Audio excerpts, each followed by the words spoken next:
So today I thought we would talk a little bit about sugar because it's everywhere. It's kind of a vicious cycle. We have sugar cravings and we want to know what drives those sugar cravings. Just a little bit of interesting information I thought I would share. So you know how you get little texts on your phone and it dings and you've got that little sound that actually impacts your brain chemistry and it gives you this small brief moment of pleasure when you hear that little bing. Well, interesting enough, drugs like cocaine, obviously, they hijack the brain and cause that dopamine to be released in your brain. And so, what dopamine is, it's a neurotransmitter that is actually part of that reward system. And so, it's associated with addictive behavior. And sugar activates that same reward system in our brain. If you look at animal studies that have been done, they actually took animals that were hooked up to IVs of sugar and cocaine. And believe it or not, the animals were working 8 times as hard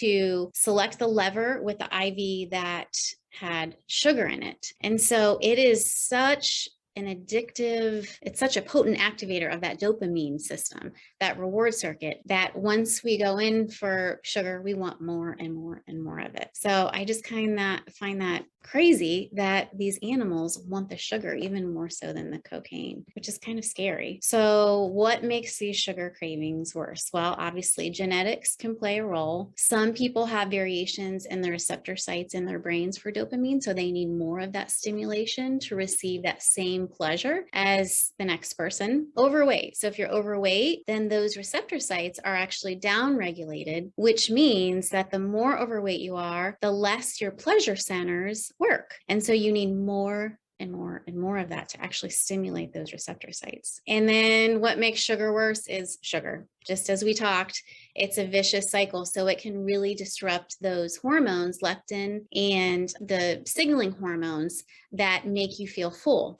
And so that can really impair and cause even more sugar cravings. So what's the big deal about sugar? What type of impact does it have on our health? Well, we know that it can contribute to symptoms of ADHD, insulin resistance, of course, and diabetes, cognitive decline, and Alzheimer's disease. It can have an impact on high blood pressure and obviously weight gain, obesity, things like elevated triglycerides, autoimmune disorders. So rheumatoid arthritis, lupus. Let's see, fatty liver is a big one that it can impact. And then different things like nerve damage, neuropathy, kidney damage. I mean, we could go on and on and on and on. One of the impacts that it can have on our health is also cancer. We know that cancer really thrives off sugar. And if you look at someone who has gone in for like a PET scan, oftentimes they'll say, you know, kind of starve yourself from any type of carbohydrates or sugar for the few days leading up to that. And what they do is they inject this radioactive sugar and the cancer will actually light up because cancer loves sugar. And we also know, again, like I just mentioned, diabetes and prediabetes have all been linked to cancer. And so there is a direct link between those two, which if you're going to stop it for any reason, I would say that's the reason. So how do we quit this intake of an overabundant amount of sugar? Well, one, it's getting past the marketing because there are so many different names for sugar. It could be beet sugar, brown sugar, terminated sugar,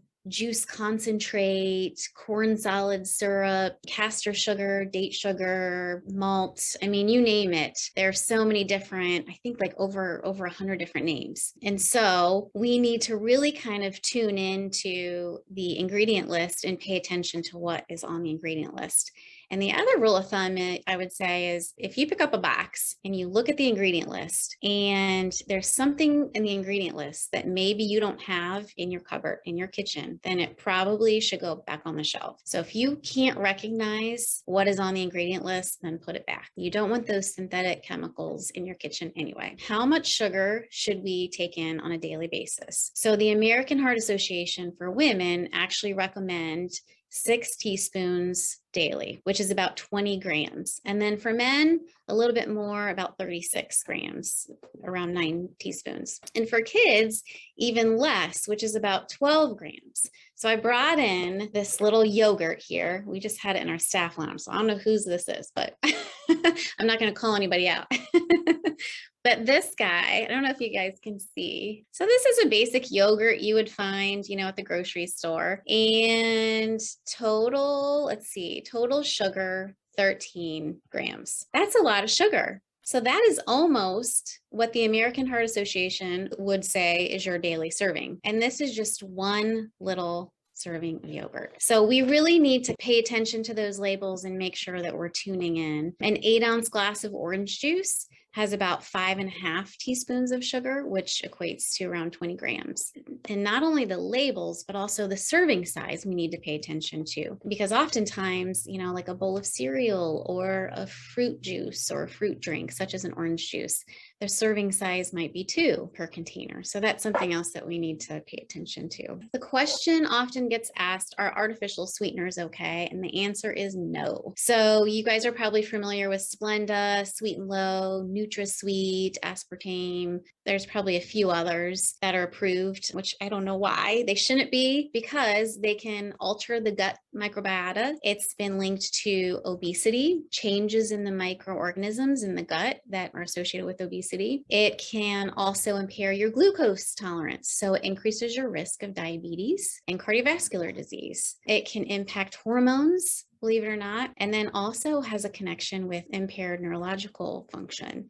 Especially aspartame has been known to cause different things like headaches, even seizures and migraines. So we want to avoid those at all costs. So people who think, I'm going to have a Diet Coke instead of a regular Coke because it's better for me. What's better? Is it the sugar content or is it the artificial sweeteners? And I would say neither one. Are there artificial sweeteners that are acceptable? And the answer is yes. Sometimes I'll do a little green tea with some lemon and put maybe a couple drops of liquid stevia. That's perfectly okay. In fact, stevia has been shown to have some impact on insulin sensitivity and some antioxidant properties. The other one is monk fruit. So that's another one that you can use to bake with, and it has some anti-inflammatory benefits as well. Sugar alcohols are okay. Some people have some sensitivity to that. And for those people, it tends to be if you have any sort of digestive issues, such as small intestinal bacterial overgrowth, oftentimes those subside. But if you're someone who does have some sort of digestive tract dysfunction, then I would probably urge you more to steer closer to the monk fruit or the stevia. And obviously your best option is just natural sugars in real whole foods. So some of the hidden sugary foods are things like your yogurt. So I always do plain yogurt that is coconut or maybe almond milk yogurt, but sports drinks and sodas are full of sugar. Chocolate milk, all of your pastries, donuts, lots of your drinks and flavored coffees, cereals. Again, cereals are terrible because